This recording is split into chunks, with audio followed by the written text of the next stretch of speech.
Salut à tous, on se retrouve pour l'épisode 2517 du Zap Image. On commence aujourd'hui en ce mercredi 23 août avec des anniversaires. On peut voir les joueurs qui fêtent leur anniversaire aujourd'hui, donc pas de joueurs ultra connus. Donc par exemple le joueur le plus cher, parce que toujours celui qui est tout en haut de la liste, c'est le joueur qui a la plus grosse valeur marchande. C'est Nicolas Ibanez, un avant-centre de 29 ans du côté des Tigres au Mexique. Donc voilà, bon anniversaire à tous ces joueurs. On continue, on va parler de la Ligue des Champions car hier il y avait 3 rencontres, des barrages, match aller de Ligue des Champions et on commence tout d'abord avec cette belle affiche entre les Glasgow Rangers et l'équipe du PSV. Score final 2 partout entre ces deux équipes, donc là c'est le match aller. Le match retour sera dans une semaine jour pour jour, mercredi prochain, cette fois-ci au PSV. Donc on va noter que Sangari, un joueur pisté par le PSG, ou même Luc de Jong, ancien joueur du Barça, ont été buteurs côté PSV. Sima, magnifique but, j'ai pas vu le match mais j'ai vu le but de Sima côté Rangers, une frappe en pleine lucarne. Et Matondo, buteur, donc tout se jouera semaine prochaine du côté des Eindhoven pour se qualifier tout simplement pour les phases de poule là, parce que là c'est les barrages, c'est plus les tours préliminaires. Là, c'est l'équipe qui gagne la double confrontation, ira en phase de poule de LDC. N'oubliez pas le tirage au sort, c'est le 31 août prochain, phase de poule de la Ligue des Champions. On peut voir les statistiques de la rencontre. Donc peut-être petit avantage au PSV qui recevra pour ce match retour. Il y avait aussi une autre affiche, Royal Antwerp, une équipe belge contre l'AEK Athènes, et petit avantage pour Royal Antwerp qui s'est imposé 1-0 pour ce match. À noter quand même qu'ils ont joué toute la deuxième mi-temps avec un joueur en moins. Ils ont su conserver ce but d'avance. Donc la semaine prochaine, mercredi prochain, cette fois-ci, ça sera à Athènes pour le match retour. Et la dernière rencontre, c'est entre Rako et Copenhague. Et c'est Copenhague qui s'est imposé 1-0 grâce à un but contre son camp. Voilà, d'un joueur de Copenhague là. C'est aussi une belle option pour se qualifier, surtout qu'ils ont gagné le match aller à l'extérieur. Donc cette fois-ci, le match retour, ça sera chez eux en Danemark. Et ça sera la semaine prochaine. Donc voilà les stats de la partie. Voilà du coup les 3 résultats des 3 premiers barrages de cette Ligue des Champions. Et le programme aujourd'hui, donc Haïfa contre Young Boys de Berne, Molde contre le Galatasaray et Braga contre le Panathinaikos, l'équipe qui a éliminé l'Olympique de Marseille. N'oubliez pas que l'OM s'est joué contre Braga. Et donc déjà ils auraient joué ce soir. Ils auraient joué à Braga au match aller et ça aurait pu être au Vélodrome match retour, c'est-à-dire que voilà, il y a vraiment moyen de faire quelque chose pour Marseille, mais non, on sait qu'ils ont échoué dès le 3e tour préliminaire. Donc on parlera bien évidemment de ces 3 résultats demain. On va parler aussi des barrages du côté de la Ligue des Champions asiatique, et Al Nasser jouait hier contre l'équipe de Shabab Al Ali. Donc c'est une équipe des Émirats Arabes Unis, c'est pas une équipe d'Arabie Saoudite. Et Al Nasser s'est fait très peur parce que là c'était seulement sur un match sec, c'est pas un match de double confrontation, c'est un match sec. L'équipe qui gagne est qualifiée, l'équipe qui perd n'est pas qualifiée tout simplement. Et Al Nasser se qualifie. Al Nasser perdait quand même 2-1 à la 87e minute de jeu. Donc il reste à peu près 5 minutes de jeu et c'était fini pour Al Nasser. Il n'y a pas de Ligue des Champions asiatique, et du coup ils ont égalisé à la 88e minute avant que Talisca 90 plus 5 et Brozovic 90 plus 7 soient les buteurs du côté de Al Nasser. Et du coup Al Nasser s'impose 4-2 et du coup se qualifie pour les phases de poule de la Ligue des Champions asiatique. On peut voir les statistiques de la partie, donc bon c'est plutôt mérité. Bon j'ai pas vu le match mais bon d'après les stats c'est plutôt logique et mérité la victoire et la qualification de l'équipe de Al Nasser. Donc ils ont marqué quand même 3 buts dans les 9 dernières minutes du match, sinon ils perdaient, ils étaient éliminés. Voilà, 3 buts très importants en l'espace de 9 minutes pour cette équipe de Al Nasser. On peut voir Mané, on peut voir Talisca avec Cristiano Ronaldo. Ronaldo a joué le match entier, et la même chose pour Sadio Mané. Donc voilà, quelques photos. Brozovic, un buteur à la 90e plus 7 minutes de temps additionnel. Et donc voilà, Al Nasser se qualifie pour du coup la Ligue des Champions asiatique avec cette victoire. Et Ronaldo en Ligue des Champions européenne, donc c'est le plus grand nombre d'apparitions de tous les temps. N'oubliez pas, là on parle de la Ligue des Champions en Europe, 183 matchs, et c'est un record. Jamais un joueur a joué plus de matchs que Ronaldo en Ligue des Champions européenne. Le meilleur buteur de tous les temps, il a 140 buts en Ligue des Champions en Europe, 5 fois vainqueur de la Ligue des Champions, seul joueur à avoir marqué lors de 3 finales, seul joueur à avoir marqué lors de 11 matchs consécutifs en Ligue des Champions, et plus grand nombre de buts en une seule saison. Il avait marqué 17 buts sur une campagne de Ligue des Champions, je me souviens plus c'était quelle saison. Donc maintenant c'est fini pour lui la Ligue des Champions européenne. Il affrontera maintenant la Ligue des Champions AFC, donc asiatique tout simplement. On lui souhaite bonne chance bien sûr à Cristiano Ronaldo et à son équipe. Et cette équipe de Al Nasser ne pourra pas inscrire toutes ses stars pour la Ligue des Champions asiatique. Donc c'est Talisca qui devra en faire les frais. Donc chaque club ne peut inscrire que 5 joueurs nés en dehors du continent asiatique pour participer à la compétition. Vous avez compris, parce que là-bas il y a des règles pour jouer la Ligue des Champions asiatiques, et ça veut dire que par exemple Al Nasser compte utiliser ses places, voilà, pour les joueurs qui ne sont pas nés sur le continent asiatique. Donc Ronaldo, il est né en Europe, hein, au Portugal. Mané, il est né bien sûr du côté du Sénégal. Seko Fofana pareil, en Côte d'Ivoire. Brozovic en Croatie et Alex Telles du côté du Brésil. Donc c'est pas bien sûr en Asie. Donc ce serait ces 5 joueurs là qui seraient utilisés, ce qui voudrait dire que Talisca ne pourrait pas être inscrit. Pourtant c'est dommage, il a quand même inscrit un doublé hier, hein, lors du match de barrage. Il a été très important. Et du coup, Talisca, qui a pourtant enchaîné les buts la saison dernière, en terminant deuxième meilleur buteur de la première division saoudienne, ne disputera pas la compétition et devrait quitter le club. Voilà, Talisca. Et comme j'ai dit, un doublé hier pour lui, un joueur très important. Et du coup, il devrait faire les frais, voilà, de tous les joueurs qui sont arrivés, vu qu'il n'y en a que 5 qui peuvent être inscrits dans cette équipe, qui ne sont pas nés sur le continent asiatique. Bah, lui ne devrait pas jouer, d'après ce qui se dit, hein, cette Ligue des Champions asiatique. Et lui aussi, donc, peut-être, donc lui je pense qu'il sera inscrit, mais peut-être parmi ces 5-là, un aussi pour être exclu de la Ligue des Champions asiatiques, parce que nouvelle recrue du côté de Al Nasser, bah, c'est le joueur Otavio, un ancien joueur de Porto, qui débarque, hein, du côté de Al Nasser, et c'est officiel, j'en avais parlé il y a quelques jours avec le Here We Go de Fabrizio Romano, c'est fait, donc il portera le numéro 25 du côté de Al Nasser. Lui c'est un joueur qui joue milieu de terrain, c'est l'un des meilleurs joueurs, hein, du championnat portugais la saison dernière, et il débarque, hein, du côté de cette équipe de Cristiano Ronaldo. Donc le montant du transfert s'élève comme à 60 millions d'euros que récupère l'équipe de Porto en vendant le joueur Otavio. Donc il est la 5e recrue du club saoudien, après tous les autres joueurs on sait qu'ils sont arrivés au club. Donc voilà quelques photos de Otavio, nouveau joueur, hein, de cette équipe. Et les ventes des clubs portugais ces dernières années, c'est dingue les montants. Donc Otavio, 60 millions d'euros, Félix 127 millions d'euros, Enzo Fernandez 121, ou même Darwin Nunes et 80 millions d'euros. Enfin des clubs portugais qui ont énormément bien vendu, que ce soit le Benfica, que ce soit Porto, même le Sporting, ça qui vendent très très cher leurs joueurs. Donc avec tous ces joueurs bien sûr qui ont pu quitter les clubs portugais là ces derniers mois.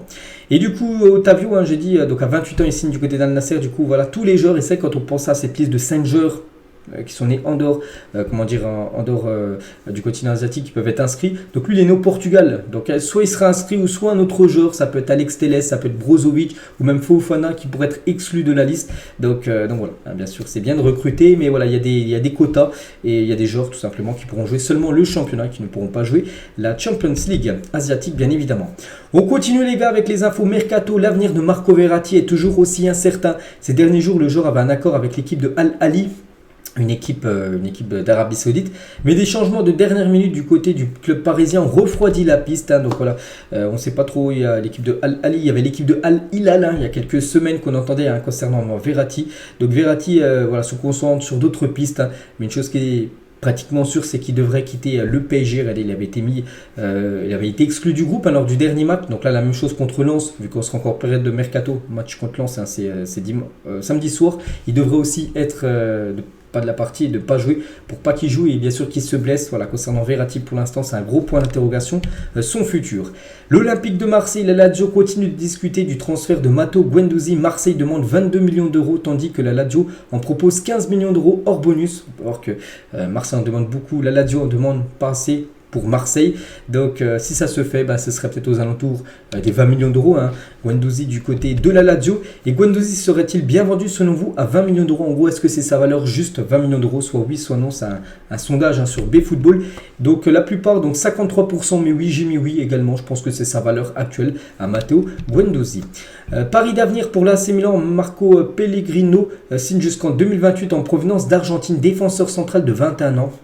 J'ai pas le prix du transfert, mais voilà, ce jeune joueur, bon, je pense que personne connaît, vu qu'il jouait du côté du championnat argentin, débarque, hein, du côté de l'AC Milan, défenseur de 21 ans, Pellegrino. Et on peut voir comme ce gros mercato de l'AC Milan avec Pulisic, Chukwueze, Musa, Regenders, ou même Okafor, ou même Romero, signé à tous ces joueurs du côté de l'AC Milan sur ce mercato estival 2023. Et c'est pas fini, parce qu'on parle aussi peut-être de Hugo Ekitike. L'AC Milan discute avec le PSG au sujet d'Hugo Ekitike pour un prêt sans obligation d'achat. Donc voilà, peut-être une autre recrue du côté de l'AC Milan. Donc concernant Hugo Ekitike, il y a l'AC Milan, il y a aussi, j'ai vu l'équipe de West Ham intéressée par son profil. Tiens, en parlant de West Ham, donc c'est officiel. Pourtant je pensais qu'il avait raté sa visite médicale, parce que je crois que j'avais parlé hier, mais du coup on peut voir que plutôt ça s'est bien passé, hein, parce que c'est officiel. Konstantinos Mavropanos quitte Stuttgart et s'engage à West Ham. Montant du transfert 20 millions d'euros plus 5 millions de bonus. Pourquoi j'avais dit qu'il avait raté sa visite médicale? Parce que j'en ai parlé hier, puis j'avais dit qu'il avait un peu foiré sa visite médicale, mais du coup non, on peut voir que tout est ok pour lui. Et du coup il rejoint cette équipe de West Ham, donc nouveau défenseur, il a 25 ans, et regardez le mercato pour l'instant de West Ham, donc avec Mavropanos, 25 millions d'euros, James Prounce, 35 millions d'euros, tiens il a été West Ham qui a gagné 3-1 contre Chelsea, c'était dimanche. Prounce c'est un nouvel recrue. Il a fait 2 passes D lors de son premier match, donc parfait pour lui. Et aussi Edson Alvarez, défenseur mexicain, ancien joueur de l'Ajax, qui a débarqué pour 40 millions d'euros du côté de West Ham. Mais c'est pas fini, je pense que West Ham fera encore une voire 2 recrues avant la fin du mercato. Officiel, Thomas Delaney est prêté 1 an sans option d'achat à Anderlecht par l'équipe de Séville. Voilà, concernant le joueur danois, direction la Belgique. West Ham toujours avec West Ham est en discussion avec Séville pour Youssef En-Nesyri. Aucune offre officielle n'a encore été formulée, mais voilà, West Ham qui avait déjà été sur le joueur, c'était en 2021, il y a 2 ans. Ils le voulaient absolument, ça c'était pas fait il y a 2 ans. Et là ils vont revenir, et vraiment c'est leur objectif après recruter. J'ai dit le Mavropanos, le défenseur, maintenant c'est En-Nesyri, l'objectif du club, le recruter pour l'attaque. Officiel des nouvelles de Carlos Tevez, maintenant c'est fini pour lui le football, il est coach et le nouvel entraîneur de l'Independiente, une équipe en Argentine. Donc on le félicite, on lui souhaite bonne chance dans sa nouvelle carrière d'entraîneur. Le gardien croate Dominik Livakovic va quitter le Dinamo Zagreb et s'engager avec le Fenerbahçe. On se souvient tous de sa magnifique Coupe du Monde, de la séance de tir au but contre le Brésil où il avait été énorme. Il avait stoppé quelques tirs au but brésiliens lors du dernier mondial. Et du coup, il va s'engager au Fenerbahçe, ce gardien, vraiment sous-coté. Donc c'est une très bonne recrue bien sûr pour le club turc. Le FC Metz et Le Havre souhaitent se faire prêter Mathis Ablin, un joueur de Rennes, et Metz et Le Havre aimeraient l'avoir en prêt pour cette nouvelle saison. Le FC Nantes devrait signer très prochainement Hudson, donc c'est un jeune joueur de 22 ans, milieu offensif brésilien des Corinthians, donc une équipe de première division brésilienne, pour 6 millions d'euros. Donc il a disputé 41 matchs la saison dernière, c'est pas mal, pour 5 buts et 3 passes D. Il s'agirait du 3e brésilien recruté par les Nantais lors de ce mercato après Marquinhos, joueur de Arsenal. C'est un joueur attaquant, Marquinhos prêté à l'équipe de Nantes, et aussi Augusto, c'est un joueur brésilien qui a rejoint l'équipe de Nantes. Et peut-être Hudson pourrait faire la même chose et lui aussi rejoindre le FC Nantes. Officiel, Gaston Avila, un défenseur gauche de 21 ans, signe à l'Ajax pour 12,5 millions d'euros. C'est fait, c'est officiel. Après Sutalo qui a rejoint le club de l'Ajax, c'était hier en provenance du Dinamo Zagreb, c'est ce joueur Avila qui sera maintenant le nouveau défenseur gauche. On peut voir toutes les recrues là du mercato de l'Ajax Amsterdam. Francfort aurait proposé 6 millions d'euros à l'AS Saint-Etienne pour Niels Nkunku, qui a réalisé quelques bons mois avec le club forésien la saison dernière, donc avec Saint-Etienne. Donc l'AS Saint-Etienne demanderait 10 millions d'euros alors qu'ils viennent de l'acheter 2 millions d'euros. Ils avaient levé sa clause libératoire à 2 millions d'euros et maintenant ils espéraient le vendre quasiment 5 fois plus cher, donc de 10 millions d'euros. Le jeune piston gauche n'a pas été convoqué dans le groupe pour les premiers matchs de la saison de Saint-Etienne parce qu'en gros il pourrait et il devrait certainement quitter le club et peut-être aller du côté de Francfort pour la saison prochaine. Saint-Etienne toujours se rapproche d'un accord pour le prêt d'Ismaël Garbi. Le jeune parisien devrait quitter le PSG. L'officialisation pourra avoir lieu en fin de semaine, concernant Garbi qui pourrait débarquer du côté de Saint-Etienne en prêt. Des nouvelles de Lukaku, donc n'aurait pas eu la moindre conversation avec Maurizio Pochettino depuis son retour à Chelsea. Il s'entraînerait avec les U21 de Chelsea. N'oubliez pas qu'il est à l'Inter Milan, mais voilà, l'Inter maintenant et Lukaku, c'est fini parce qu'il avait négocié derrière le dos de l'Inter avec des autres équipes et l'Inter n'avait pas du tout apprécié ça. Donc là il est retourné dans son club, il appartient à Chelsea, s'entraîne avec le U21, donc l'équipe réserve quand même de Chelsea. Donc pas la joie pour l'international belge qui attend désespérément son transfert. On ne sait pas où, mais il reste encore... Il reste 8 jours de mercato, donc c'est long bien évidemment. Donc il ne devrait pas rester bien sûr à Chelsea, il ne va pas jouer avec l'équipe réserve. Lukaku. Noah Lemina, 18 ans, va être prêté à la Sampdoria sans option d'achat, c'est bouclé. Donc la Sampdoria, c'est une équipe qui est en Serie A la saison dernière, qui descend en Série B là, cette saison. Et du coup, Noah Lemina qui a montré de belles choses avec le PSG lors de la tournée au Japon. Donc il devrait partir en prêt sans option d'achat du côté de la Série B. Concernant Randal Kolo Muani, donc les discussions se poursuivent entre le PSG et Francfort pour le transfert de Kolo Muani après l'offre de 60 et 10 millions d'euros de bonus adressés par le PSG, refusé par Francfort pour Randal Kolo Muani. Les deux clubs restent en discussion pour trouver la meilleure solution. Donc le PSG va revenir et proposer un meilleur deal, une meilleure offre pour essayer de s'offrir l'attaquant français. Lucas Digne va bien rejoindre l'OGC Nice sous la forme d'un prêt avec option d'achat en provenance d'Aston Villa.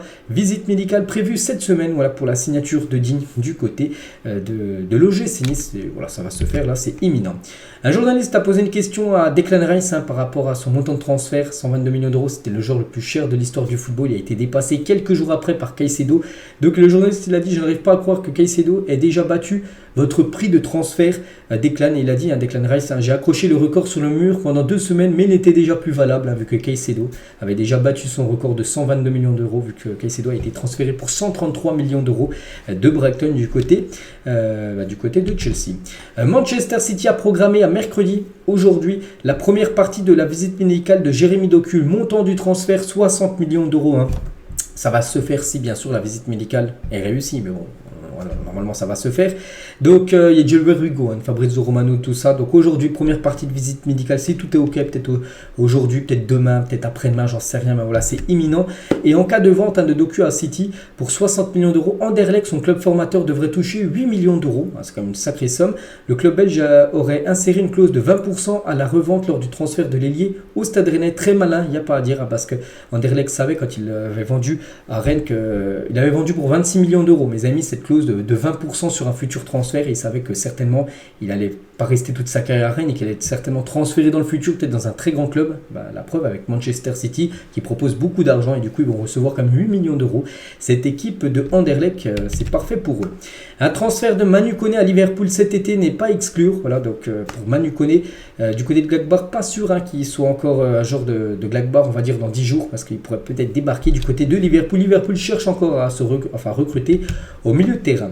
Concernant Sergi Roberto, a rejeté une offre de l'Arabie Saoudite. Le joueur est apprécié par Xavi et veut rester dans son nouveau rôle de capitaine. Donc il avait quand même un club offrait quand même 15 millions d'euros au Barça. Et bien sûr le joueur aurait touché beaucoup plus en salaire en Arabie Saoudite que du côté du Barça. Mais voilà, il est très content. Il est très apprécié par Xavi, compte remplir son nouveau rôle de capitaine, c'est le capitaine numéro 1 du Barça. Et lui, bien sûr, il souhaite rester du côté du FC Barcelone. Concernant un autre joueur du Barça, c'est Marcos Alonso. Donc lui, il est à vendre en raison de son haut salaire et des arrivées du club. Et surtout pour alléger un petit peu la masse salariale et le fair play financier, voilà, pour dégraisser un petit peu tout ça. Donc il sera à vendre à Marcos Alonso, ancien joueur de Chelsea qui est arrivé au club, je crois que c'était l'année dernière. Donc il pourrait déjà être vendu si une belle offre arrive. Si le PSG a bien montré un réel intérêt pour Bernardo Silva, on sait que le PSG le voulait. Donc maintenant, bon, c'est fini parce qu'on sait que c'est cuit, on peut dire.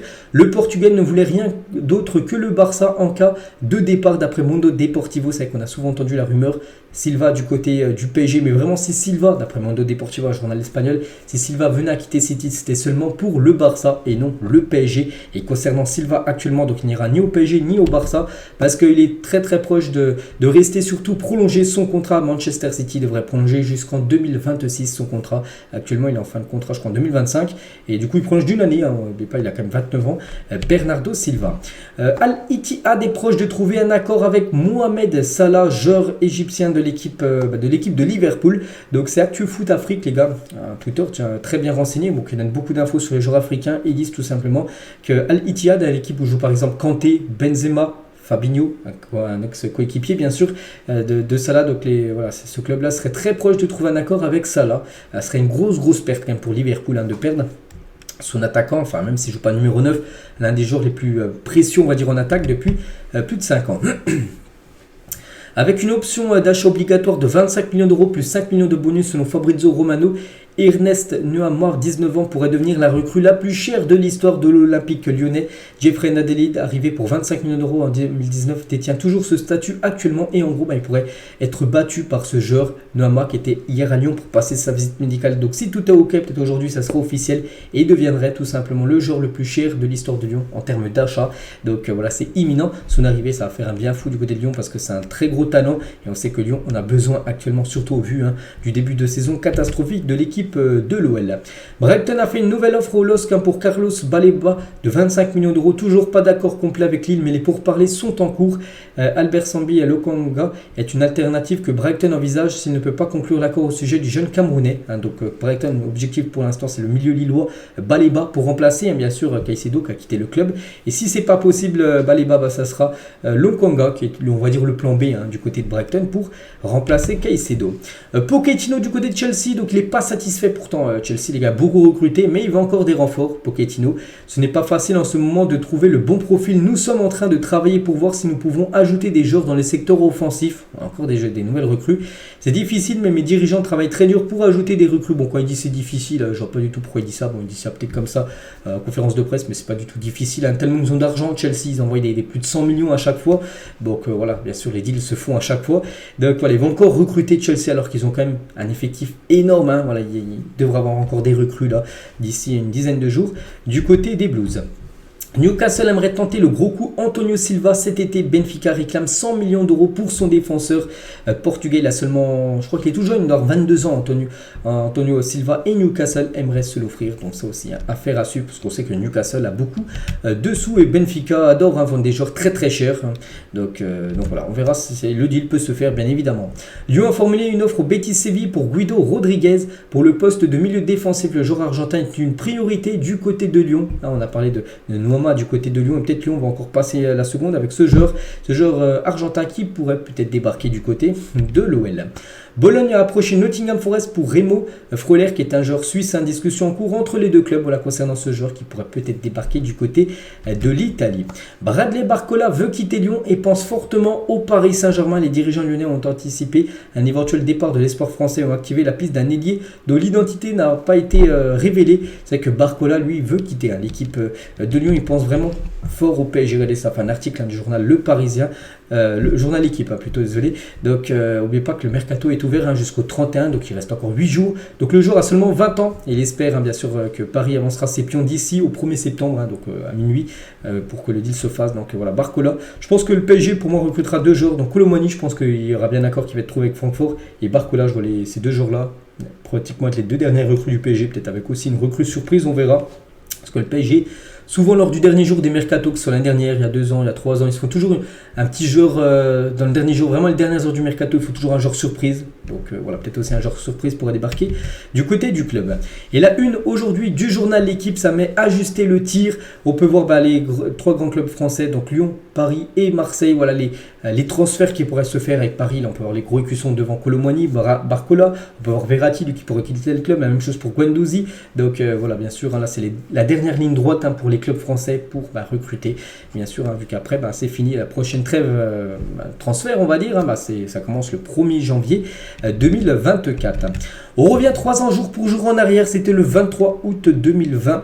Et j'avais tout le monde, je pense, à regarder ce match et j'ai été tellement déçu. Mais bon, c'est comme ça, c'est le football. Le Bayern Munich remportait sa 6e Ligue des Champions en battant le Paris Saint-Germain à 0. C'était, souvenez-vous, lors de la Ligue des Champions, on va dire version Covid, qui s'était jouée en finale four sur des matchs secs, lors des matchs élimination directe. Bon, là, c'était la finale, c'était bien sûr aussi sur un match sec. Mais c'était un match à huis clos, il n'y avait personne dans le stade, c'était du côté du Portugal. Et quand Manuel Neuer décidait de mettre Stade Vélodrome Marseille en localisation sur son post Instagram après avoir remporté la Ligue des Champions, donc il a mis ça parce que il sait la rivalité entre le PSG et Marseille. Donc il a mis Vélodrome Marseille, que cette Ligue des Champions a été remportée, pas du tout, c'était bien au Portugal, mais il a mis ça par rapport à un petit pic bien sûr envoyé au PSG qui venait de battre. Donc voilà, c'était la Ligue des Champions 2019-2020, victoire du Bayern Munich 1-0. Et le pire, c'est que c'est ça vraiment qui me rend fou, c'est que c'est Kingsley Coman qui avait été l'unique buteur du match, un but de la tête. Et Kingsley Coman, c'est un joueur comme formé au Paris Saint-Germain, pour vous dire voilà que c'est un joueur formé au PSG qui a battu le PSG. Enfin, c'est lui. En gros, qui a battu le PSG en finale de Ligue des Champions, le trophée que désire-t-on l'équipe parisienne. Donc voilà, c'est vrai que moi je suis à fond bien sûr derrière le PSG, et mais bon, c'est comme ça, et dommage parce que le PSG, je pense qu'il y avait vraiment la place de faire quelque chose. Je me souviens de la frappe toute timide de Mbappé qui avait donné une passe quasiment à Neuer. Le PSG avait vraiment des chances quand même de battre ce Bayern. Bon voilà, c'est comme ça, il faut un vainqueur et c'est l'équipe allemande. Donc on a quelques photos, tiens, Lewandowski qui remportait, je crois, sa première Ligue des Champions. Il avait perdu lui avec Dortmund contre le Bayern, c'était en 2011 je crois à peu près, puis là cette fois-ci ça a été la bonne pour lui. Regardez cette photo aussi, donc c'est Martinez, le milieu espagnol, qui prenait en photo un joueur, et ce joueur maintenant joue du côté du Paris Saint-Germain, c'est Lucas Hernandez, avec le trophée de la Ligue des Champions à l'envers. Et côté PSG, on se souvient des larmes, bien sûr, de Neymar. Il était très très proche, lui. En plus, on se souvient que lors de cette saison de Ligue des Champions, il avait été énorme. Neymar, il avait fait des masterclass sur masterclass, même la finale, il avait été bon. Et voilà, malgré ça, il n'avait pas pu remporter sa 2e Ligue des Champions, parce qu'il a déjà remporté la LDC au Barça en 2015. Le joueur Neymar, donc voilà ce qu'il avait à dire, c'était il y a 3 ans, jour pour jour. Toujours avec le PSG, les joueurs du PSG auraient procédé à un second vote pour élire le capitaine ce matin. Il s'agirait cette fois-ci d'un vote à bulletin secret. Le premier vote informel avait conforté Marquinhos en tant que capitaine. Donc en gros, ils avaient déjà fait un vote là, il y a quelques jours. Et chacun avait mis son nom. Donc par exemple, je m'appelle Danilo et je vote pour voilà, Marquinhos capitaine. Et là en gros, ils ont refait un vote. Donc c'était hier matin exactement. Mais cette fois, c'est en anonyme. Ils ont juste mis le nom du capitaine qu'ils aimeraient du côté du PSG. Et du coup, l'ordre exact des capitaines du PSG à l'issue du nouveau vote, c'est Marquinhos de nouveau. Il avait déjà été le premier lors des bulletins où chaque joueur mettait son nom. Et là, les bulletins secrets, on va dire, c'est de nouveau Marquinhos, voilà, qui est capitaine numéro 1, donc devant Danilo, Kimpembe et Kylian Mbappé à la 4e position. Donc Marquinhos va bien rester le capitaine du PSG après le vote bulletin secret des joueurs parisiens. Donc on a l'impression que c'est un petit peu collantant du côté du Paris Saint-Germain. Et sur le Twitter Footballlog, qui mérite d'être élu capitaine du PSG entre ces trois-là ou un autre joueur, bien sûr, parce qu'il y en a plein d'autres. Marquinhos, Mbappé, Danilo ou une autre réponse. Et la plupart, dont moi, j'ai mis Marquinhos quand même. Voilà, pour moi, c'est ce qui mérite le plus. Danilo, 31%, beaucoup, voit quand même Danilo. C'est vrai que c'est un joueur déjà très très bon, régulier dans ses performances. C'est aussi un joueur, il n'y a pas de drame autour de lui. Vraiment, il fait ce qu'on lui dit de faire. Et c'est vrai qu'il mérite aussi le brassard. Mbappé, 22%. Après Mbappé, avec tout ce qui s'est passé, je pense pas qu'il faut lui donner le brassard. Il est exclu comme du PSG là, il y a quelques semaines. Non, voilà, je pense que le mieux, c'est Marquinhos. Ce serait Marquinhos et Danilo, je pense, pour moi, les deux capitaines du PSG pour la saison future. Et concernant Marquinhos, donc l'équipe de Al Ittihad, qu'on parlait tout à l'heure avec Salah, le club de Benzema, Kanté ou Fabinho, souhaiterait faire signer Marquinhos. Le club saoudien proposera aux Brésiliens une belle revalorisation salariale, mais ce dernier souhaiterait absolument rester au PSG. Vous aimeriez le voir quitter le PSG, donc non, parce qu'il faudrait trouver son remplaçant, mais bon, c'est que le joueur peut potentiellement quitter le Paris Saint-Germain, et on peut voir que l'équipe de Al Ittihad, c'est après recruter Benzema, Kanté, Fabinho, ils peuvent bien évidemment recruter Marquinhos, mais pour l'instant Marquinhos, il veut plutôt rester au PSG. Officiel, Kangin Lee ne pourra plus jouer avant la trêve internationale. Pourquoi? Le joueur est touché au quadriceps. Donc déjà, deuxième blessure pour lui. Il avait été blessé lors de la pré-saison. Il s'était blessé lors du premier match, je me souviens, contre l'équipe du Havre. Il était sorti juste avant la mi-temps. Il avait loupé tous les matchs du côté de la tournée asiatique. Puis là, de nouveau blessé Kangin Lee. Il y a quand même déjà eu 2 blessures en l'espace d'un mois, alors que ce joueur, si tu regardes son historique des blessures, il faudrait que j'essaie de vous montrer ça le prochain coup. Il n'était jamais blessé. Il se blessait très rarement à l'époque. Puis là, déjà 2 blessures en l'espace d'un mois pour Kangin Lee. On lui souhaite bien sûr un bon rétablissement. Ricardo Fati, footballeur, tient sur Ousmane Dembélé, il a dit c'est le plus grand talent français du football moderne. Je parle de talent pur, pas de success story ou de trophée. Vous pouvez me parler de Zidane, de Ben Arfa, de Ribéry. Je pense qu'Ousmane est au-dessus parce qu'il dégage une magie que peu de joueurs ont.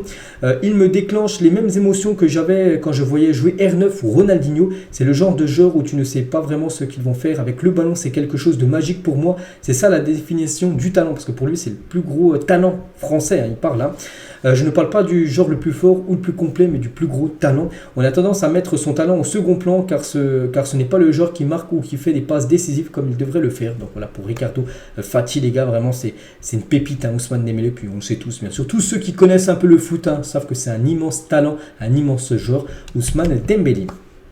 Et toujours sur un Parisien, cette fois-ci c'est Luis Fernandez sur Kylian Mbappé. Il a dit j'étais favorable à la décision du club de l'écarter il y a quelques semaines, car il faut respecter les entités qui vous paient, les contrats signés, les supporters qui sont derrière toi. Mbappé doit prendre une décision concernant son avenir, donc de toute façon on va être fixé là d'ici quelques jours vu qu'on arrive en fin de mercato.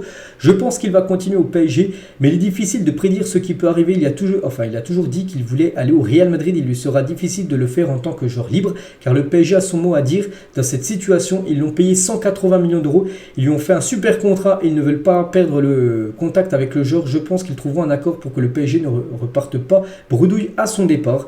Donc voilà. C'est vrai que j'entendais quand même des rumeurs qui pourraient potentiellement quitter le PSG, les gars, sur cette fin de mercato, et que peut-être le match contre Lens, j'ai entendu, c'est ce que j'ai pu entendre, que ce serait peut-être son dernier match à Kylian Mbappé et il annoncerait lors de ce match contre Lens samedi son départ. Bon, c'est seulement des rumeurs, il n'y a rien de sûr et tout, on verra.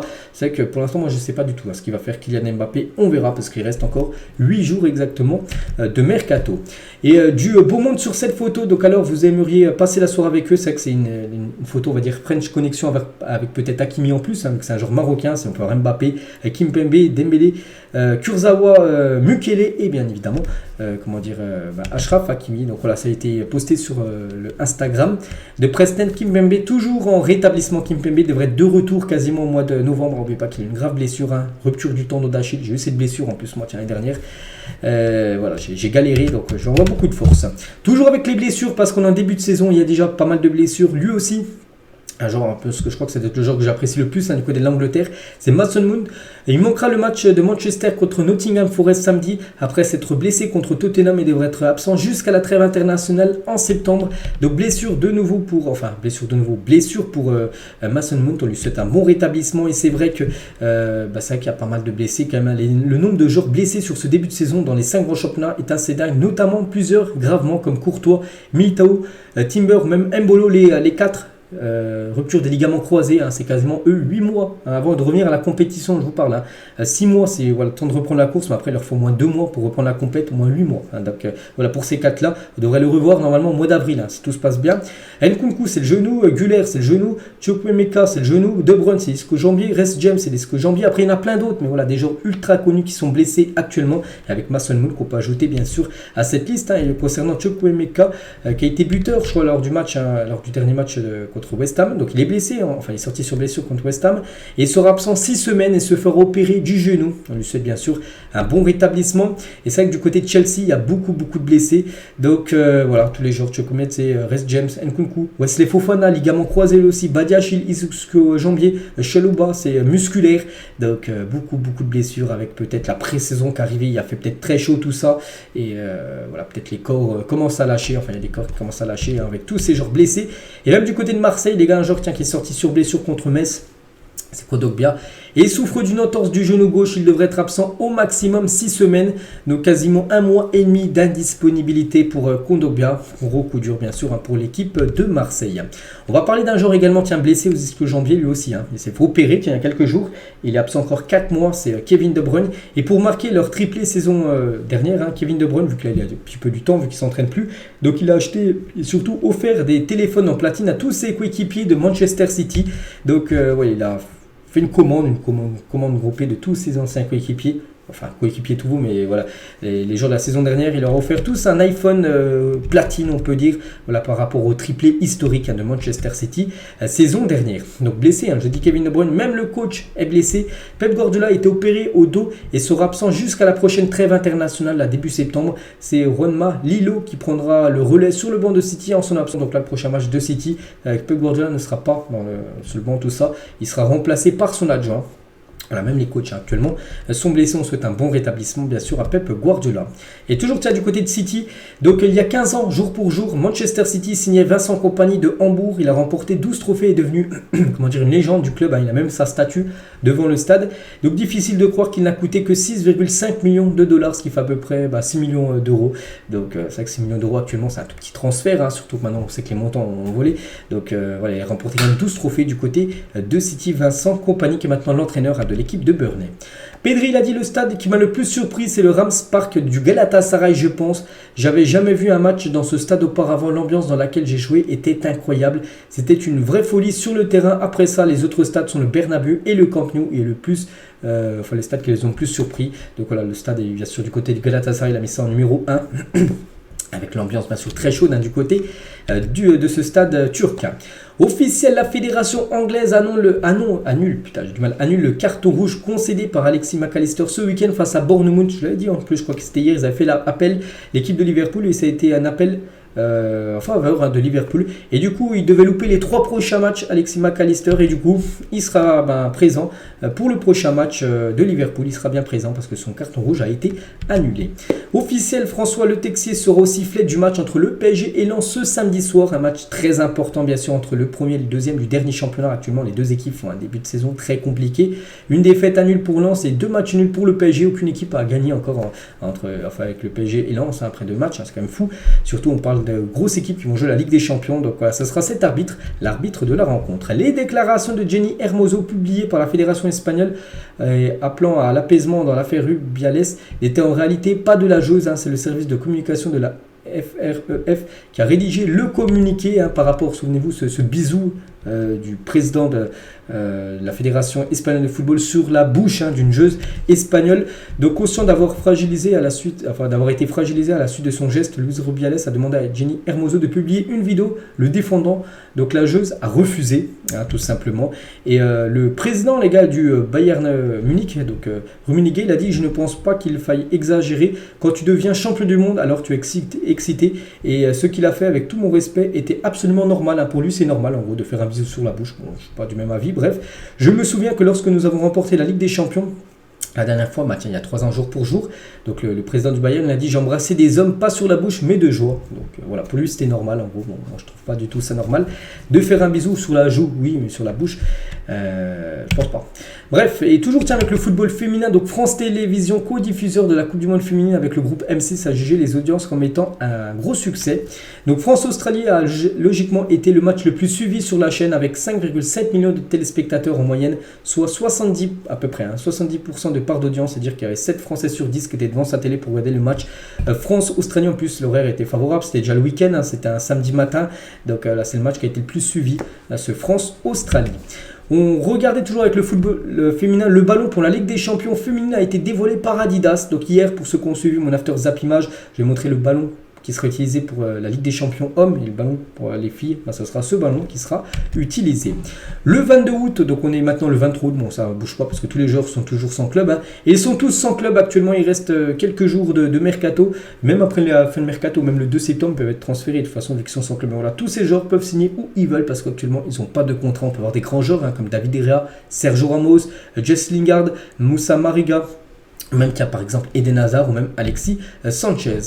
Le meilleur milieu défensif entre Rodri et Kimmich, pour vous, c'est lequel? Donc Rodri ou Kimmich, c'est un Twitter BFootball qui a mis le petit sondage. Donc la plupart ont mis Rodri, j'ai mis également Rodri entre les deux. Meilleur défensif, en plus il apporte plus offensivement, donc je pense le joueur plus complet entre les deux. Je partirais sur Rodri. Et on finit sur ça, voilà, donc n'hésitez pas, si vous voulez répondre à cette question, à mettre tout ça en commentaire. Donc voilà ce qu'elle va dire aujourd'hui, j'espère que ça vous a plu. On se retrouve il y a cet après-midi l'After Zap Image et demain bien sûr le prochain numéro. Moi je vous souhaite un bon mercredi et à demain.